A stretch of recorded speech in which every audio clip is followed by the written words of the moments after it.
కాదయ్య, ఈ మధ్య రోడ్ల మీద మైకులు పెట్టుకొని మరి అమ్మాయిల్ని గట్టిగా అడుగుతున్న క్వశ్చన్ ఏంటంటే, మీకు ఎలాంటి అబ్బాయి కావాలి, లేకపోతే మీకు కాబోయే హస్బెండ్ ఎలా ఉండాలంటే, ఈ అమ్మాయిలు ఒక్కొక్కటి తక్కువ తినకుండా 2 కోట్లు రావాలి, 5 లక్షలు రావాలి, నెలకి 1 లక్ష రావాలి.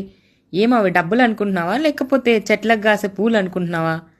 కష్టపడాలమ్మా, ఊరికే రావు.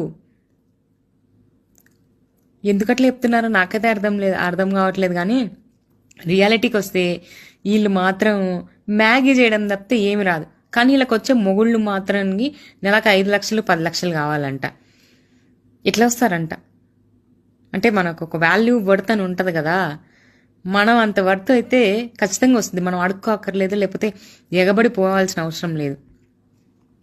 కాబట్టి అమ్మాయిలందరికీ నేను చెప్పేది ఒకటే, ఫస్ట్ మీరు అబ్బాయిల సక్సెస్లో లేకపోతే ఫెయిల్యూర్లో